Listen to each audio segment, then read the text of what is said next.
నా జీవితం అనే కథనానికి చెప్పండి, కథానాయకుడు నీవే. నా పుట్టుక నీకోసం, నా గిట్టుడు నీకోసం, నా తల్లి గర్భంలో నేను పిండముగా ఫామ్ అవుతున్నప్పుడు కూడా అది కూడా నీకోసం.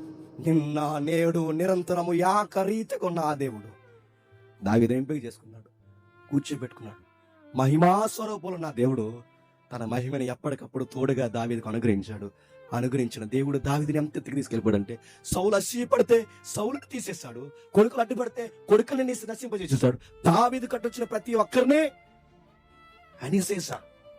ఎప్పుడు గుర్తుపెట్టుకోండి, దేవుని చేత వాడబడుతున్న వాడి జోలికి గాని, దేవుని చేత పిలవబడిన వాడి జోలికి గాని, దేవుని చేత ఎంపిక చేయబడిన వాడికి ఎవడైనా అడ్డొస్తే సావుకి ఎదురెళ్ళి సావుని కొనుక్కుని తెచ్చుకుంటున్నామని మాత్రం మర్చిపో, గుర్తుపెట్టుకో. దేవుడి చేత పిలవబడిన వ్యక్తులు ఎవరైనా వాడబడుతుంటే ఆ వ్యక్తుల కోసం నీకు తలా తోక లేకుండా వాళ్ళ కుటుంబం కొరకు గాని ఆయన కోసం గాని ఇష్టం వచ్చినట్టు మాట్లాడితే నిన్ను నీ కుటుంబాన్ని అణిసేస్తాడు దేవుడేమో. దావీదు నిలబెట్టాడు, నలుదిక్కులా తన శత్రువులను అణిసివేసేసాడట. ఆ అణిసివేసిన సమయంలో ఏం జరుగుతుందో ఒకసారి చూడండి. 2వ సమూయేలు గ్రంథం 7వ అధ్యాయం. 2వ సమూయేలు గ్రంథం 7వ అధ్యాయం ముగించేద్దాం. 2వ సమూయేలు గ్రంథం 7వ అధ్యాయం. 2వ సమూయేలు గ్రంథం 7వ అధ్యాయం. సాంగ్ లేట్ అయింది, అందుకే కొంచెం పొడిగించాను. ఏమనుకోక వస్తుందా? రాకడన్న వస్తుందో కానీ సాంగ్ వచ్చేది.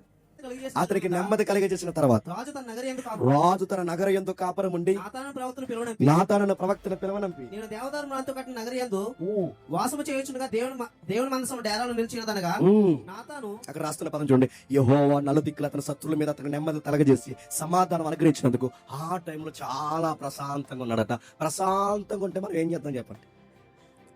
రెస్టారెంట్కి పోతాం. ఇంకా ప్రశాంతంగా ఉంటే ఏం చెప్తాను చెప్పండి? ఊరి మీద తినడానికి మంచి లొకేషన్స్ ఎక్కడ ఉంటే అక్కడ పోదాం. మనకి ఇంకా ప్రశాంతంగా టైం స్పేస్ దొరికింది అనుకుంటే ఏం చేస్తాం చెప్పండి? జలసాలు చేయడానికి, ఎంజాయ్ చేయడానికి ఎక్కడ పోవాలి ప్లాన్ చేస్తాం. కానీ దావీదు ఏం చేస్తుంది తెలుసా? సరిగ్గా ఈ 7వ అధ్యాయం ఈ టైంలో సాంగ్స్ రాశాడు. ఆ రాసిన పాటల్లో ఒక పాటే చెప్పండి, 139వ కీర్తన. ఈ అధ్యాయానికి ఆ కీర్తనకి లింక్ ఉంది. తన నలుదిక్కులు నెమ్మది పొంది ప్రశాంతంగా ఉన్నప్పుడు, అంటే దేవుణ్ణి దేవుడు దేవుడు దేవుడు అని బాధలు ఉన్నప్పుడు పిలవడమే కాదు, దేవుణ్ణి దేవుడు దేవుడు అని బాధలు ఉన్నప్పుడు పిలవడమే కాదు, దేవుణ్ణి దేవుడు దేవుడు ఎప్పుడు పిలవాలి తెలుసా? నీకు నెమ్మది, సమాధానం, సమృద్ధి, ఆశీర్వాదం, ఆర్థిక పరిస్థితులు, ఆరోగ్య పరిస్థితులు, శత్రువులు లేకుండా, కామెంట్స్ లేకుండా నీ జీవితాన్ని ఆశీర్వాదంగా మార్చేసినప్పుడు కూడా దేవా నీకు మహిమ కలుగును గాక నువ్వు అనాలి. అంటావా? నువ్వు ఎప్పుడు అంటున్నావు అడుగుతున్నావు. నీకు బాధ ఉంటే దేవుడు, నీకు సంతోషం ఉంటే బయటికి పోయి అలా. కానీ దావీదు గారిలో ఉన్న గొప్పతనం, బాధ ఉన్నా ఒక పాట రాస్తాడు, సంతోషం ఉన్నా ఒక పాట రాస్తాడు, తన జీవితం ఎలా ఉన్నా ఒక పాట రాస్తాడు, మిస్టేక్ చేసి పశ్చాత్తాపడుతున్నప్పుడు కూడా ఒక పాట రాస్తాడు. అది దావీదు అంటే. పశ్చాత్తాపడుతున్నప్పుడు కూడా ఆ ఏడుపుని కన్నీటిగా మార్చి అక్షరాలుగా దిట్టేస్తాడు. మళ్ళీ లైఫ్లో నేను మిస్టేక్ చేయను ప్రభా, మై లార్డ్ ఐఎమ్ నన్ను క్షమించు, నన్ను కడిగే, నీ సొప్పుతో కడిగే, నన్ను క్షమించని ఆయన బాధను వ్యక్తీకరించి ఎన్ని పాటలు రాసుకున్నాడో ఆ పాటల్లో ఒక పాటే 139వ కీర్తన. ఇదిగో ఈ అధ్యాయంలో ఉన్నప్పుడు రాసిండే, ఈ నెమ్మది ఉన్న సమయంలో రాసిందే. ఇక్కడ చదువుకున్న 7వ అధ్యాయం చదువుకుంటున్నామే, ఈ 7వ అధ్యాయం టైంలో రాసిన పాటే 139వ కీర్తన. ఆయనకు ఫీల్ వచ్చిందంట దావీదు గారికి. ప్రభువా నీకు విషయం చెప్పాలి. ఇవన్నీ మీకు వీడియోలో కనబడతాయి. ఇలా పైనుంచి ప్యాలెస్లో చూస్తాడు, చాలా రాయల్గా ఉంటాడు. నిజంగా ఏ మనిషి కాదు కానీ ఏ థ్యాంక్స్ చెప్పాలని ఉందా? దావీదుని ఎంత బ్యూటిఫుల్గా చూపించిందో. థ్యాంక్స్ చెప్తే రేపులే థ్యాంక్స్ చెప్తుంది అనుకుంటా. అయ్యకి చెప్దాం. ఎంత బ్యూటిఫుల్గా దావీదు ఎలా ఉండాలి, హెయిర్ ఎలా ఉండాలి, లాంగ్ హెయిర్ ఉండాలి, ఆయన సెక్టోన్ ఎలా ఉండాలి, ఐస్లో ఉండాలి, స్మైల్లో ఉండాలి, ఆయన చెక్కెళ్ళు ఒక సేప్ ఉండాలి. ఇవన్నీ అడిగితే ఎంత బ్యూటిఫుల్గా ఇచ్చిందో. ఆ దావీదు ఇలా వచ్చి ప్యాలెస్లో నిలబడతాడు. ఆ ప్యాలెస్లో చూసి ఇలా కింద చూసేసరికి కింద గుడారం ఉంటుంది. ఆ గుడారంలో చూసి బాధపడతాడు, దేవా ఏంటి ప్రభా, ఈ పనికి మాలోని బట్టలో తిరిగేవాడిని, గొర్రెల వెనకాల తిరిగేవాడిని, చేతి కర్ర పట్టుకుని తిరిగే నన్ను, ఈ బంగారు భవంతులేంటి, ఈ నెమ్మదేంటి, ఎంత సంతోషం నాకు ఇచ్చేసావేంటి, ఈ అందరాలేంటి, ఎంత ప్రశాంతత నాకు ఎలా దయచేసావు ప్రభా, ఈ పనికి మాలను తీసుకొచ్చి బంగారు భవంతులు పెట్టావు. నీ సన్నిధి మాత్రం, నీ మనసు మాత్రం ఎక్కడో టెంటల్లో గుడారాలు ఉండడం ఏంటి, నేల పైన ఉండడం ఏంటి, నీ మందిరం కింద ఉండడం ఏంటి? నాకు ఫీలింగ్ ఉంది ప్రభా, నువ్వు మందిరం కడతాను ఏమంటావు అని అడిగాను. నా ఇల్లు నీకన్నా బాగుండాలి, నా ప్యాలెస్ కన్నా నీ మందిరం ప్రపంచం మాట్లాడుకోవాలి, నా దేవుని మందిరం ఇదని సమాజం డిస్కషన్ చేసుకోవాలి, నీకు ఒక హౌస్ కడతాను ప్రభు అన్నా. చిన్న పిల్లని బొద్దుకించినట్టు దావీదుతో దేవుడు అంటాడు, అతని ప్రథమ గురించి మా వాడికి ముచ్చట్లేక రేపు కొంచెం మాట్లాడన్నాడు. దావీదు బాగానే ఉంది కానీ నీ ముచ్చట, నాకే ఇల్లు కడతాను. అవును ప్రభు అంటే అయినా ఆకాశం నా సింహాసనం, భూమి నా పాదపీఠం, నాకు ఇల్లేం కడతారా? అయినా ఎప్పుడన్నా మాకు హౌస్ కట్టంటాడు మిమ్మల్ని అడిగాను? ఒకవేళ కట్టమంటే ఈ భూలోకం సరిపోతా? గుడారాల్లో తిరిగినప్పుడు అడిగానా? 40 సంవత్సరాలు అరణ్యంలో నడిచినప్పుడు అడిగానా? మీ వెనకాల మీ పితల దగ్గర ఉన్నప్పుడు అడిగానా? గుడారాల్లో ఉంటూనే వచ్చాను కానీ అరే నాకేంటో నివాసం ఎలా తయారు చేశారని ఎప్పుడన్నా అడిగానా? మీరు బాగుండాలి, మీ పిల్లలు బాగుండాలి, మీ పంటలు బాగుండాలి, మీ ఆరోగ్యాలు బాగుండాలి, మీరు బాగుండాలని నేను తప్పించిపోయి నా సన్నిధి ఎక్కడున్నా ఆ ఉన్నదాన్ని కాస్త పరిశుద్ధంగా ఉంచమని చెప్పానే తప్ప నాకు బంగారంతోనూ వజ్రాలతోనూ నివాసాలు కట్టండి అని అడిగానా? దావితున్నాడు, అయినా నాకేం కడతావు? అయినా నువ్వు నా ప్రియుడివి, మై బాయ్ ఫ్రెండ్ కనుక నీకు విషయం చెప్తున్నాను, ఆశగల నీ ప్రాణాన్ని చెప్పండి తృప్తిపరుస్తాను. నేను అలాగా ఫీలింగ్ బయట ఇట్టా కనుక, నాకు ఇల్లు గిఫ్ట్గా ఇస్తా అంటున్నా కనుక, నాకు దేవాలయాన్ని కడతా అంటున్నా కనుక నీకు మాట చెప్తున్నాను దావీదు, నువ్వు కట్టొద్దు కానీ మీ అబ్బాయి ఇచ్చే కట్టిస్తాను. నేను ఎంత కట్టకూడదు ప్రభావ, నడకమును పెంచే బాబులు వచ్చేస్తే నువ్వు కట్టడానికి వీలేదు, ఎందుకంటే నీ రక్తము, నీ చేతులు రక్తము చేత తడిసిపోయి ఉన్నాయి. కొన్ని అనవసరమైన గొడవల్లో నువ్వు ఇన్వాల్వ్ అయ్యావు. అమాయకుల రక్తం చేత నీ చేతులు తడిసిపోయినాయి, నువ్వు కట్టడానికి వీల్లేదు. మందిరాన్ని కట్టడానికి ఎంత పరిశుద్ధత అయితే, తను అనుకున్న ఆలోచన నెరవేర్చడానికి ఎంత పరిశుద్ధత అయితే, ఈ పరిశుద్ధమైన దేవుడు ఏమి చేసినా, ఎలాంటి పనులు చేసినా మన్నించి ఆయన కోరుకునేది ఏమన్నా ఉంది అంటే నేను పరిశుద్ధిని కనుక చెప్పండి, నేను పరిశుద్ధంగా ఉన్నాను. దావీదును పిలిచాడు, మీ అబ్బాయితో కట్టిస్తాను కట్టుతున్నాడు. కానీ ఇప్పటికీ దేవుడికి ఇల్లు కట్టేస్తున్నారు చాలా మంది. బెడ్రూమ్ కొంతమంది చూస్తే అదిరిపోదు, బెడ్రూమ్ చూస్తే పిచ్చెక్కిపోతే 5 స్టార్ హోటల్లో ఉంటాయి కొంతమంది బెడ్రూమ్స్. ఈ రూమ్ ఎవరిదంటే గెస్ట్లకి అండి, ఆ రూమ్ ఎవరిదంటే అది మెయిన్ బెడ్రూమ్ అండి, ఈ రూమ్ ఇది లివింగ్ రూమ్ అండి, ఇదండి స్టడీ రూమ్ అండి, ఇదండి ఇన్ని రూములు ఉన్నాయి. మరి ఆ రూమ్ ఎవరిది అంత చిన్నగా ఉందంటే ఆ దేవుడు కాదండి, వీడి బాత్రూమ్ కన్నా చిన్నగా ఉందండి. నడుపుతాను వద్దన్నా దేవుడు కడతారు. ఆ దేవుడి గది ఎంత ఉంటుంది, ఎంత అందులోకి వెళ్తా ఉంటుంటే మళ్ళీ వస్తాం ఏదో డౌట్. ఆ రోజు దేవుడు సరిగ్గా అర్థం చేసుకోలేకపోతున్నారు, ఈ రోజు దేవుడిని సరిగ్గా అర్థం చేసుకోలేకపోతున్నారు. కానీ దావీదు అర్థం చేసుకున్నాడు. అక్కడెక్కడ ఆ లవ్లో అన్నాడు, నీకు ప్యాలెస్ కడతాను ప్రభా అన్నాడు. వదిలే, ఆ ప్యాలెస్ మీ అబ్బాయితో కట్టిస్తాను. ఆ అబ్బాయి పేరు ముందే చెప్తాను, రాసి పెట్టుకో. ఆ అబ్బాయి పేరు సల్మాన్. కింగ్ ఏం చేస్తా, కింగ్ సల్మాన్ పాటిస్తున్నా. దావీదు, నీ సింహాసనం మీద ఎప్పుడు ఒక దీపం ఉంచుతా, నా సన్నిధిని ఎప్పుడు నీ కుమారుడికి తోడు నేను దూరం చెయ్యను. నీ కుమారుడే నా కుమారుడు, నా కుమారుడే నీ కుమారుడు, నీకు కొడుకునిస్తా, ఒక బహుమానంగా మారుస్తా. అబ్బాయితో కడతా. అందులో మరో విషయం చెప్పిన, ఇది సొలొమోనే కాదు, నా కొడుకు కూడా నీ సింహాసనం మీద కూర్చోవడానికి త్వరలోనే పంపిస్తా. ఇలాంటి థాట్స్ డిస్కషన్ జరిగినప్పుడు అప్పుడు రాస్తున్నాడు 139వ కీర్తన. ఏమని ఫటాఫట్ 2 వచనాలు చూసి ముగిద్దాం ఒకసారి చూడండి.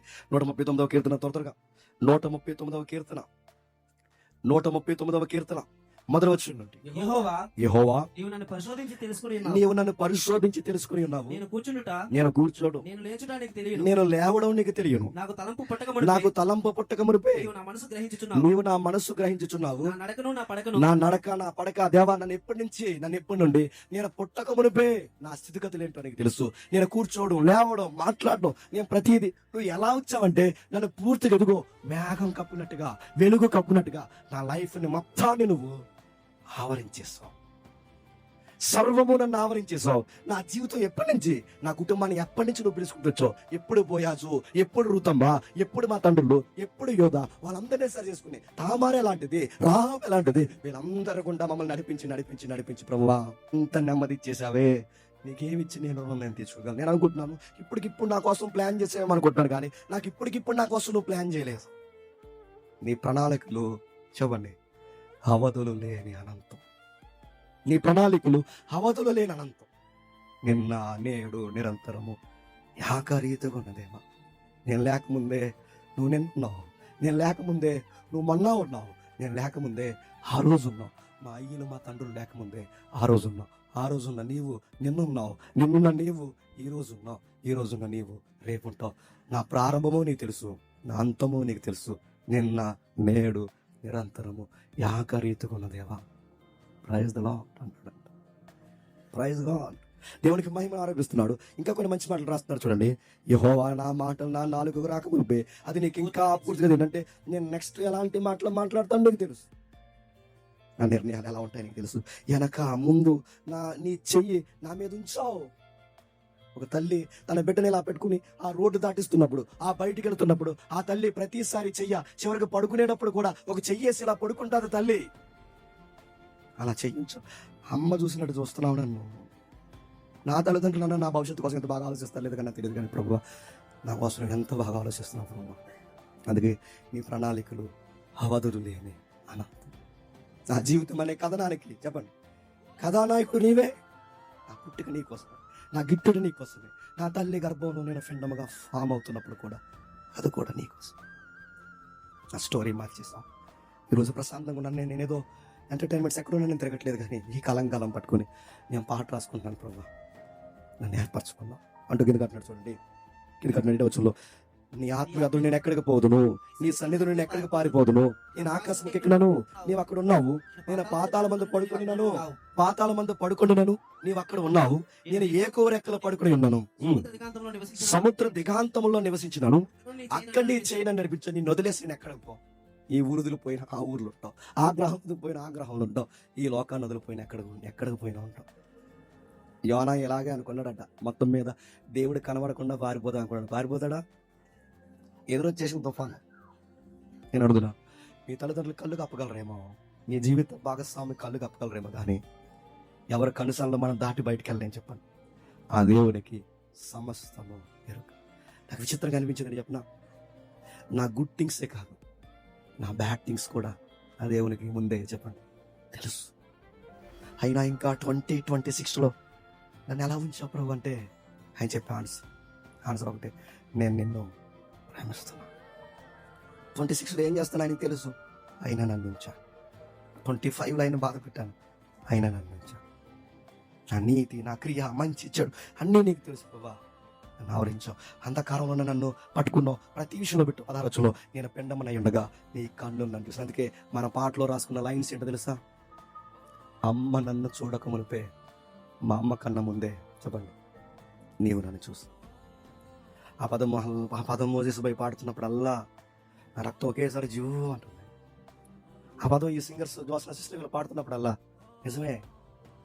మా అమ్మకి నేను ఏ రంగు ఉండాలో మా అమ్మకి తెలియదు, నేను ఎంత ఎత్తుండాలో మన పేరెంట్స్ తెలియదు, మన అందచందాలు ఎలా ఉండాలో మన పేరెంట్స్ తెలియదు. కానీ నా DNA, నా తల వెంట్రుకలు, నా రక్తము, నా ప్రాణము, నా అందము, నా ఆయుస్ ఒకటేంటి, నడినెత్తి మొదలుకొని అరికాల వరకు జేమ్స్ గడ్ ఇలా ఉంటే బాగుంటాడని నన్ను ఎంత అందంగా తయారు చేసి పుట్టించింది ఎవరు తెలుసా?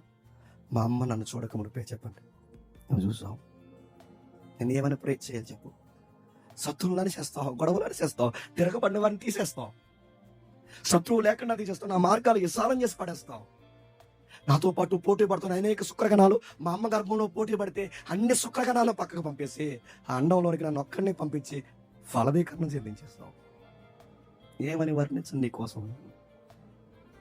ఈ సాంగ్స్, దావీదు సాంగ్స్ అవుతుంటే మీకు ఎలా ఉందో నాకు తెలియదు, కానీ గుండె బరువెక్కిపోతుందండి. వారెవ్వా, ఏం అర్థం చేసుకున్నాడు రా దేవుణ్ణి. ఇలాంటి పదాలకి ట్యూన్స్ కట్టకపోతే నన్ను అడుగుతాను, ఈ జనరేషన్లో మనం దౌర్భాగ్యం అండి. అలాగే ఈ పాటలనే మళ్ళీ అర్థమయ్యే మన పాటలుగా మార్చుకోవాలి. ఈ లైన్స్నే ఈ జనరేషన్కి మన లైన్స్గా మార్చుకోవాలి. ఈ వాక్యాలే చెప్పండి మన పాట వాక్యాలుగా మనం మార్చేసుకోవాలి. మార్చాడు. 24 వచ్చిన ఒక మంచి మాట్లాడినాడు. నీకు ఆయాసకరమైన మార్గం నా ఎందున్నదేమో. 23 వచ్చిన దేవా నన్ను పరిశీలించు, నా హృదయాన్ని తెలుసుకో, నన్ను పరీక్షించిన ఆలోచన తెలుసుకోవడము. నీకు ఆయాసకరమైన మార్గం నా యందు ఏదన్నా ఉంటే నన్ను కొట్టు, నన్ను తిట్టు.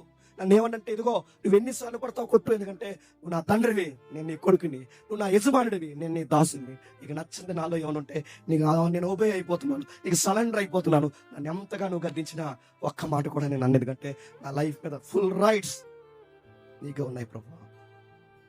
నా తప్పులు నాకు కనబట్టలేదేమో, నా నీచమైన కార్యాలు నాకు కనబట్టలేదేమో, నీకు అన్ని కనబడితే కనుక చూడు ప్రభా, నా హృదయంలో ఏమున్నాయో పరిశీలించు, నా పనుల్లో ఏమున్నాయో పరిశీలించు. నీకు ఆయాసకరమైన అంటే నిన్ను బాధ పెట్టేవేమంటే నాలో ఉంటే చూడు. చాలా మంది ప్రార్థన చేస్తారు, దేవా తెలుసు తెలియకోకుండా తప్పులు చేస్తాం, సూజీజు ఉన్నట్టు మమ్మల్ని చెప్పండి. నువ్వు చేసుకున్నట్టు ఏం కదా, అన్ని చూద్దాడు ఆయన. సూజీజు దావీదు అలాంటిలేదు, డైరెక్ట్గా ఒప్పేసుకుంటున్నాడు. నాలో సిన్ ఏదైనా ఉంటే ఒప్పుకుంటాను ప్రభా, నాకు తెలియలేదేమో, నాకు కనబట్టలేదేమో, నా హార్ట్ నన్ను జడ్జిమెంట్ ఇస్తూ నువ్వు రైట్ అంటుందేమో, కానీ నీ హార్ట్ రైట్గా ఉంటుంది. నీకు తెలుసు న్యాయం అంటే ఏంటో. నీ ముందుకు నేను వస్తున్నాను, నన్ను జడ్జెస్ అయ్యి ప్రభా, నాకు తీర్పు తీర్చు. ఆయాసకరమైనవి ఏమైనా ఉంటే నాలో చూడు, ఒకటైతే నువ్వు చేయ ప్రభా. ఆ నిత్య మార్గానికి మాత్రం నన్ను చెప్పను దూరం చేయదు ప్రభా. నీ కాళ్ళు పట్టుకొని బతుకులాడతా, నీ చేతులు పట్టుకొని బతుకులాడతా, నీ సన్నిధిలో గోజాడతా, నీ సన్నిధిలో దినమెల్లా మారిపోవడం. నా లైఫ్లో ఏదన్నా నేను ఎక్కిరించి పనులు చేస్తే ఆ లైఫ్కి నన్ను దూరం చేయి, అనిత్యత్వానికి నన్ను దూరం చేయి. నన్ను ఎప్పుడు జ్ఞాపకం చేసుకుంటావు కదా. అని అని అని అక్షరాలు రాస్తున్నప్పుడు ఆ కన్నీళ్లు కార్చి ఆ పాటను ముగించేశాడు. అవే 139వ కీర్తన.